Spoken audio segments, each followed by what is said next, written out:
제목을 따라서 하겠습니다. 충성된 사람들. 성경은 충성을 강조합니다. 맡은 자에게 구할 것은 충성이라고 말씀하시고, 죽도록 충성하라, 그러면 생명의 멸류관을 받을 것이라고 말씀하시고, 또 착하고 충성된 종이라고 칭찬해 주기도 하셨습니다. 히브리서 3장 5절 6절에 보면 예수님을 가리켜서 그리스도는 그의 집 맡은 아들로 충성했다. 예수님은 하나님의 아들이신데도 하나님 앞에 충성했다고 말하고 있습니다. 반면에 충성되지 못한 사람한테는 악하고 게으른 자라고 말씀하시고, 충성치 못한 자에게는 하늘의 상급을 맛보지 못한다고 말씀합니다. 이렇듯 성경은 충성을 대단히 중요한 요소로 강조합니다. 예수님께서도 하나님의 아들로 충성했다고 말했는데, 하나님의 백성인 우리들이 요즘 충성에 대한 개념이 약해지고 있습니다. 충성이라고 주는 단어의 의미가 단지 옛날 봉건시대나 전제군주시대나 있을 만한 일이라고 생각하고, 충성에 대해 가볍게 생각하고 충성에 대한 의미를 묵상치 못하는 경우가 있습니다. 그 이유는 충성을 한다는 것은 개인의 의견과 개인주의가 발달하는 이 시대에, 그리고 개인이 어떤 삶의 주체가 된다고 하는 이 시대에 어떤 대상에 대해서 내 자아를 꺾고 그의 말에 순종하며 살아간다는 것은 이 시대에 맞지 않는 개념이라고 사람들은 생각합니다. 그리고 이 시대는 어떤 구조의 중요성보다도 개인을 강조하기 때문에 구조 속에서 이루어지는 충성과 거기에 따른 윤리나 규범보다 개인이 좋으면 하고 싫으면 안 하는 개인주의 발전으로 충성이 약화되고 있습니다. 그럼에도 불구하고 성경은 충성을 요구합니다. 충성할 때 죽도록 충성하라고, 죽기까지 하라고 요구하고 계십니다. 오늘 본문의 바울은 디모데에게 하나님의 일은 아무에게나 맡기지 마라, 충성된 사람에게만 맡겨라고 권면해주고 있습니다. 그러면서 충성된 사람이 어떤 사람이냐? 군사요, 그리고 운동선수요, 농부 같은 사람이 충성된 사람이라고 하면서 이 충성의 의미를 설명할 때 군인과 운동선수와 그리고 농부를 비유로 들고 있습니다. 오늘이 소망교인들이 충성을 요구하시는 주님 앞에 정말 어떻게 하면 내가 충성되는 삶을 살 수 있을까? 오늘 주님이 군사, 그리고 운동선수, 그리고 농부에게 주시는 그 의미를 생각하면서 충성된 사람 되어지기를 주님의 이름으로 축원합니다. 먼저 군인, 운동선수, 그리고 농부가 주는 공통적인 의미가 있습니다. 싸움의 의미입니다. 마치 학생이라는 말에는 공부가 전제되는 것처럼, 상인에게는 장사하는 일이 전제되는 것처럼, 음악가에는 노래를 한다는 것이 전제되어 있는 것처럼, 군인이라고 하면 싸움이 전제되어 있는 것처럼, 군인, 운동선수, 농부는 싸움이 전제되어 있는 단어입니다. 군인은 적들과 싸워야 합니다. 연평해전이 10년 되었습니다. 그래서 한국의 대통령께서도 그 해전에 전사한 사람들의 이름을 불러가면서 그들을 기억했던 지난 주간이었습니다. 군인들 목숨 내놓고 적들과 싸워야 합니다. 운동선수, 상대방 운동선수와 주어진 틀에 따라서 경기장에서 정말 싸워야 합니다. 요즘 축구 좋아하시는 분은 유로 풋볼 보고 있잖아요. 그래서 아마 오늘 결승이 있어요. 스페인과 아마 이탈리아가 있다고 제가 들었어요. 그 경기 하려고, 그래서 상대방을 이기기 위해서 대단한 전술과 그리고 용기, 그리고 싸움이 있음을 합니다. 그리고 농부입니다. 농부는 누구랑 싸우느냐? 자연과 싸워야 합니다. 가뭄과 싸워야 되고, 홍수와 싸워야 되고, 새떼와 싸워야 되고, 메뚜기 떼와 싸워야 하고, 잡초와 싸워야 하고, 자기 자신과도 싸워야 되는 싸움입니다. 그러므로 군인, 운동선수, 농부는 모두 싸움이 전제되어 있습니다. 그러므로 충성된 일꾼은 싸울 줄 아는 사람이 충성된 일꾼입니다. 이게 무슨 말일까요? 싸우다니요. 우리가 예수님을 나의 구주로 모시고 하나님의 사람이 되면 그때부터 우리는 원튼 원치 않든 싸움 복판에 떨어지는데 바로 영적 전투에 들어갑니다. 그래서 사도 바울은 우리의 싸움은 혈과 육에 관한 싸움이 아니라고 말합니다. 우리의 씨름은 혈과 육에 대한 것이 아니요 정사와 권세와 어둠의 세상 주관자들과 하늘에 있는 악한 영들과 싸운다고 말씀하고 있습니다. 그러므로 우리는 육신의 싸움이 아니고 영적 싸움을 하는 사람입니다. 잘 싸워 이기는 자는 상 받으리니 우리 찬송 그대로입니다. 그렇습니다.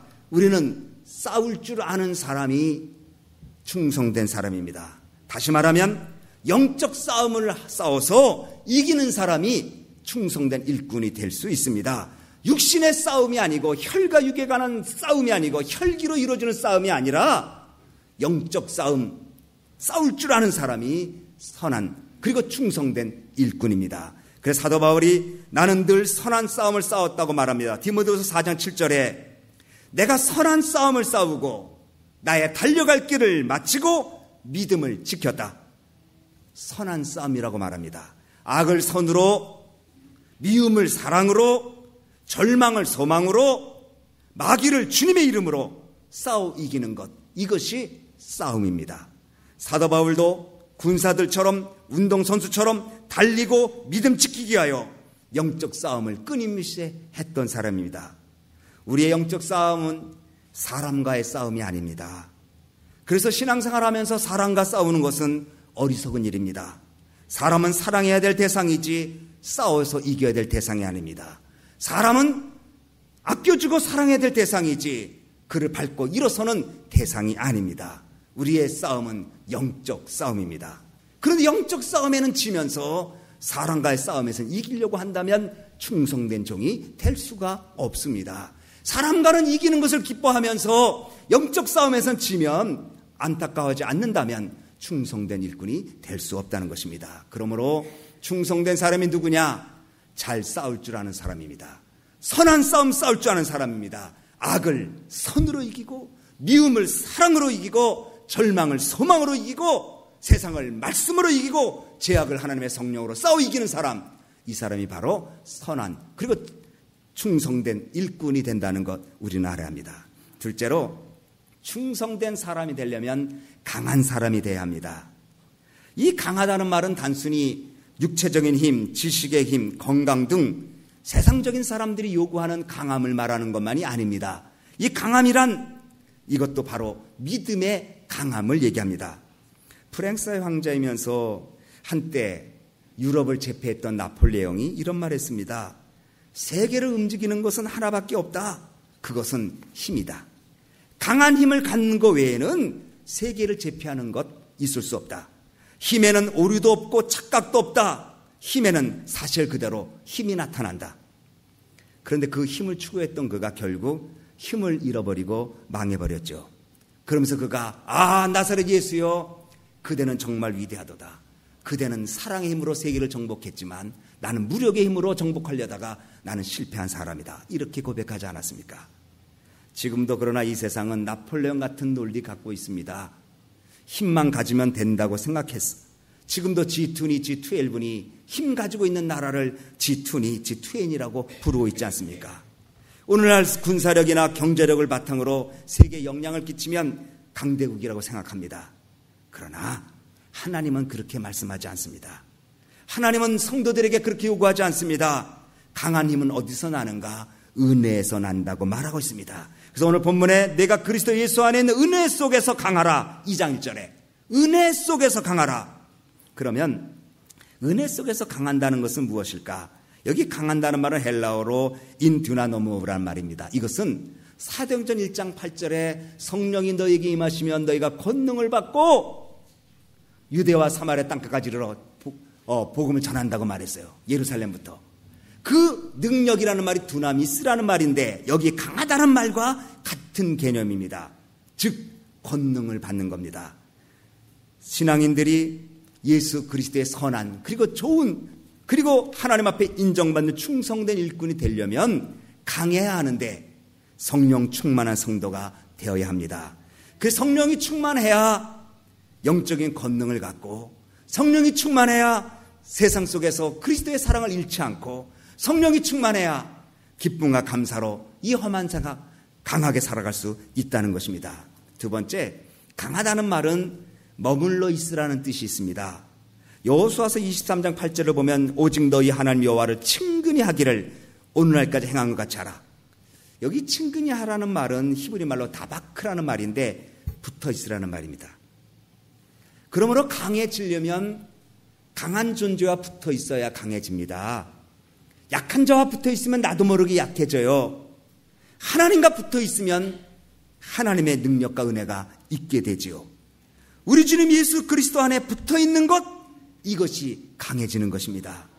내총감산 일본의 그 유명한 신학자 이렇게 말했어요.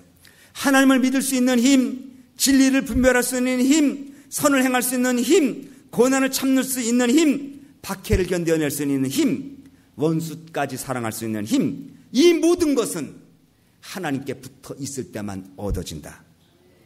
예수님께서 말씀하셨습니다. 나는 포도나무요 너희는 가지니 너희가 나를 떠나서는 아무것도 할 수 없다고 주님 말씀하고 있습니다. 그럼 우리는 하나님께 붙어 있는 것, 이것이 강해지는 것입니다. 그럼 하나님께 붙어 있으려면 어떻게 해야 되는가? 믿음이 있어야 합니다. 믿음으로 하나님께 붙어 있고, 믿음으로 하나님의 능력을 부여받고, 믿음으로 성령이 충만하고, 믿음으로 세상을 이기니, 세상을 이기는 이기면 이것이 곧 너희의 믿음이라고 주님이 말씀하고 있습니다. 그러므로 우리는 충성된 일꾼이 되려면 강해야 합니다. 영적 싸움을 하기 위해서는 강해야 합니다. 세상 육신적인 세상의 개념이 강함이 아니라 성령의 충만한 능력과 믿음을 통해서 하나님께 붙어있는 그 힘을 통해서 우리는 하나님의 선한 그리고 좋은 청지기가 될 수 있다는 것입니다. 그 다음에 은혜 속에 강하기 위해서는 훈련을 받아야 합니다. 성령 충만하고 믿음을 통해서 하나님께 붙어 있어야 되고, 그리고 훈련 받아야 강한 자가 될 수 있습니다. 군인들 하루아침에 강해지지 않습니다. 군대 다녀오신 분들 말씀하잖아요. 그냥 평범한 사회생활 하다가 학생으로 있다가 군대 들어가서 한 달, 두 달 훈련받고 나면 군인이 돼서 나오잖아요. 절도가 있어지고 말에도 분명하고 눈이 똘빠라지고 의식도 분명해지고. 왜 그렇게 될까요? 훈련받아서 그렇지요. 운동선수들 처음에는 몸을 만든다, 뭐 여러 가지 준비하죠. 한 달, 두 달 지나면서 운동선수들 몸이 강해져요. 농부들도 강해야 합니다. 약한 농부 농사 지을 수 없습니다. 열매 기대할 수 없습니다. 그런데 강해지는 군인, 강한 운동선수, 강한 농부들의 공통점이 있다면 훈련을 받을 줄 알아야 합니다. 리차드 포스터가 말했습니다. 훈련이 고난으로 끝나지 않기 위해서는, 훈련이 영적 축복이 되기 위해서는 훈련을 믿음으로 받으라고 말합니다. 훈련이라는 것은 영혼의 철심을 박는 것 같다고 말했습니다. 여러분, 콘크리트만 세워놓으면 집이 무너집니다. 그 콘크리트 속에 철을 집어넣습니다. 철근 콘크리트가 되면 웬만한 지진에도 웬만한 바람에도 흔들리지 아니하고 지탱해주고 있지 않습니까? 훈련이 우리 영혼에 철심을 박는 겁니다. 우리가 살면서 얼마나 많은 시험과 실족되는 일들을 만나게 되겠어요. 그런데 흔들리지 아니하고 믿음을 향해 나갈 수 있는 것은 여러분이 훈련받아야 여러분 영혼에 철심을 심게 되는 것입니다. 그런데 훈련은 재미가 없습니다. 훈련은 반복이기 때문에 그렇습니다. 훈련은 같은 행위를 반복합니다. 매일 성경 읽고 매일 기도하고 매일 찬양하고 전도하고 선교하고 봉사하는 것, 이거 쉬운 일 아니에요. 이거 재미있지 않아요.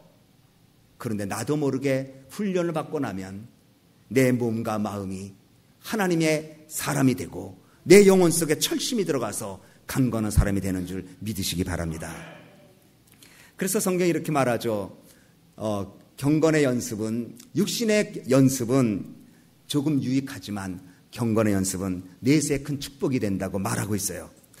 마이클 조던을 여러분 아실 거예요. 이번에 NBA 마이애미 히트가 이겼지만, 그 마이클 조던 유명한 분이죠. 뭐 은퇴했지만 이분이 그 NBA 발탁돼서 그 이제 경기장에 나갈 때 사람들의 그 열기와 환호 속에 다리가 후들후들 걸렸대요. 여러분, 우리는 게임을 쉽게 보지만 그 사람들, 그 많은 열기 속에, 관중들의 소리 속에 상대방을 보면서 이 평소의 실력이 제대로 나타나지 않는다는 거예요. 그리고 사람들은 더군다나 특정인들, 유명인사들만 계속 응원하잖아요. 그러니까 주눅이 든다는 거예요. 주눅이 들어요. 그런데 더군다나 이 NBA 선수들이 돈이 많잖아요. 그러니까 자기의 성공을 자랑하려고 대부분이 화려한 외제차, 번쩍거리는 보석을 두르고 값비싼 모피코트를 두르고 그렇게 다닌답니다. 그래서 이 조던이 자기도 좀 그런 사람이 되겠거니 하고 NBA에 들어왔으니 그 사람들 흉내를 냈답니다. 화려한 너구리 털코트, 목걸이, 팔찌, 그리고 치장을 했는데도 아직도 따라가지 못하는 게 하나가 있는데 자신감과 여유였답니다. 그 사람들은 화려하게 꾸미지만 않는 것이 아니라 딱 운동 경기장에 나가면 펄펄 날르고 자신감이 있는데 이상하게 자기는 운동 경기장에 나가면 주눅이 들고 유명 선수 옆에 있으면 왠지 작아지는 그런 느낌을 계속 가졌답니다. 그때 이 사람이 이렇게 결심했습니다. 내가 다른 사람 흉내내는 것 그만두자. 그리고 자기 머리를 밀어버렸습니다. 그리고 농구 연습을 하기 시작하는데 땀을 흘린 만큼 해방감을 느끼고 자유함을 느꼈다고 합니다. 그는 누구보다도 먼저 가고 누구보다도 많이 연습하기를 주저하지 않았는데 어느 날 자기가 NBA의 스타가 되기 있었다는 거예요. 마이클 조던이 절대 챔피언 반지를 안 낀다고 합니다. 챔피언 반지를 끼는 그 순간부터 자기는 존재의 의미가 상실된다. 왜 싸워야 되는지를 이미 챔피언이 됐으니까 그렇지 않게 하여 챔피언 반지를 끼지 않는다. 그리고 끊임없이 연습했다. 이렇게 얘기했어요. 세상 운동선수도 훈련 없이는 성장 못하는 거 알아요. 세상 운동선수도 땀을 흘리고 거기에 반복되는 훈련을 거듭해서 자기도 모르게 그것이 몸에 배서 코트에서는 자유로움 얻는 것처럼 여러분들 신앙생활의 영적 훈련, 경건 훈련이 보이진 않지만 얼마나 중요한지 몰라요. 그래서 여러분이 하나님 앞에 나와 예배드리고 기도하고 말씀 묵상하고 전도 나가고 그리고 선교하고 이런 일들을 통해서 나도 모르게 여러분이 믿음의 스타가 되는 줄 믿으시기 바랍니다. 훈련 없이는 좋은 군사 될 수 없고 훈련 없이는 충성스러운 일꾼 될 수 없고 훈련 없이는 훌륭한 선수 될 수 없습니다. 그러므로 3절에 말합니다. 내가 그리스도 예수의 좋은 군사로 나와 함께 고난을 받을지니 훈련을 받아야 강해지고 훈련을 받아야 고난을 이길 수 있어요.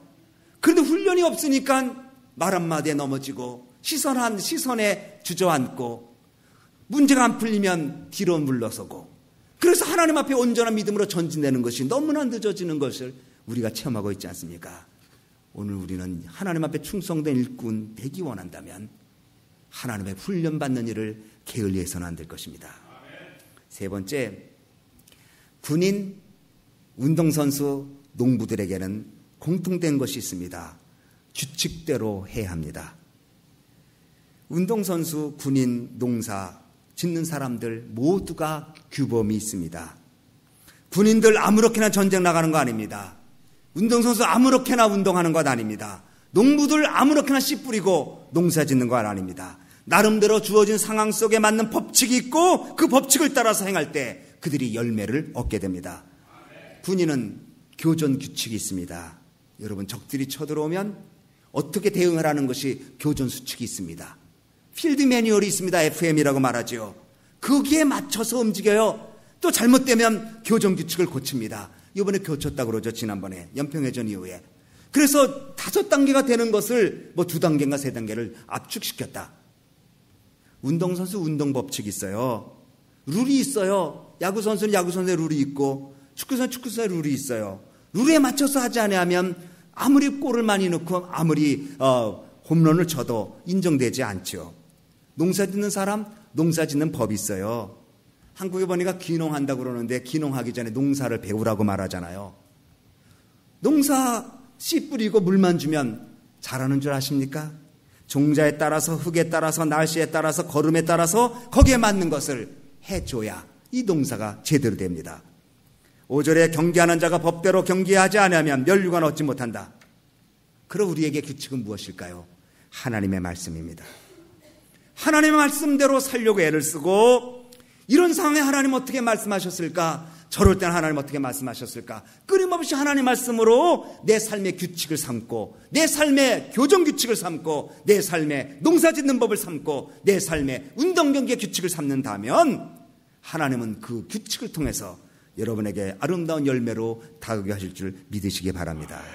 사도 바울은 고린도전서 9장 26절에 내가 다름질하기를 향방 없는 것 같이 아니하고 싸우기를 허공을 치는 것 같이 아니한다. 무조건 달리는 게 아니라는 거예요. 무조건 싸우는 게 아니라는 거예요. 분명한 규칙과 분명한 방법을 가지고 싸웠다는 거예요. 다시 말하면 하나님 앞에 충성된 일꾼은 자기 기분대로 섬기는 것이 아니라 하나님의 뜻대로, 하나님이 원하시는 법칙대로 섬겨야 여기에 하나님의 역사가 있게 된다는 사실 믿으시기 바랍니다. 마지막으로 충성된 일꾼, 군인, 운동선수, 농부에게 요구되는 것입니다. 인내입니다. 군인도 운동선수도 농부도 모두 인내가 요구됩니다. 군인들 전쟁터에서나 훈련장에서 인내 없이는 견디지 못합니다. 운동선수 달릴 때, 그리고 상대방과 운동경기 싸울 때에 인내 없이는 싸울 수 없습니다. 농부 인내 없이는 농사 지을 수 없습니다. 여름에 뜨거운 태양빛, 그리고 장마, 그리고 잡초, 그리고 가을의 그 바람들, 추수할 때 다가오는 참새 때들, 그거 다 견뎌내는 것 어찌 쉽겠습니까? 군인도 인내해야 하고, 운동선수도 인내해야 하고, 농부도 인내해야 되는 것처럼 하나님 앞에 좋은 선한 그리고 충성스러운 사람이 되려면 참을 줄 아는 사람, 인내하는 사람이 복을 받는다는 거 믿으시기 바랍니다. 그러므로 우리는 하나님을 인정하는 사람이 되어야 합니다. 하나님이 인정하는 사람이 되면 하나님이 일을 맡기십니다. 그래서 이렇게 말합니다. 우리 한번 같이 2장 1절 2절 같이 읽습니다. 시작. 내 아들아, 그러므로 내가 그리스도 예수 안에 있는 은혜 속에서 강하고 또 내가 많은 증인 앞에서 내게 들은 바를 충성된 사람들에게 부탁하라. 저희가 또 다른 사람들을 가르칠 수 있으리라. 사도 바울이 디모데를 가르칩니다. 그리고 디모데에게 충성된 사람에게 복음을 가르치라고 말합니다. 충성된 사람들이 또 다른 사람들을 가르쳐 주리라. 제자 훈련의 원리죠. 바울은 디모데는 충성된 사람들은 그 나머지 사람들을, 또 거기서 다른 사람들은 또 다른 사람들에게 하나님의 복음의 역사를 증거하고 있습니다. 충성된 사람은 하나님이 일을 맡기십니다. 충성된 사람은 하나님이 감당할 축복을 주십니다.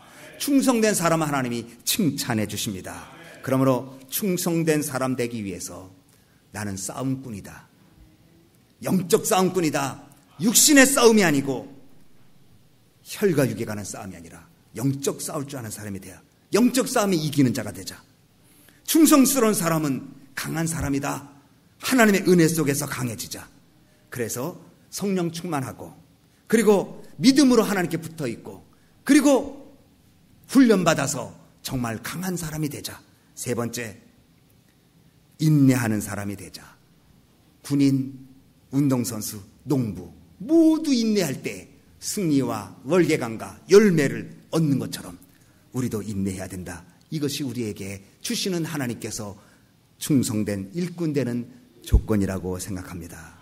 그렇습니다. 그러나 이 모든 것 결국 하나님이 도와주셔야 되겠죠. 하나님의 은혜를 받아야 능력 있는 성도가 되고, 좋은 군사처럼 원칙을 지키는 경주자처럼, 인내하고 수고하는 농부처럼 하나님을 잘 섬길 수 있으리라. 그래서 하나님, 이 시간에 주님의 마음에 합한 선한 그리고 충성된 사람 되길 원하오니 하나님의 은혜를 달라고 기도하는 이 시간 되어지기를 바랍니다. 여러분 함께 이 시간에 하나님 은혜 달라고 우리 다 같이 한번 통성으로 기도하겠습니다.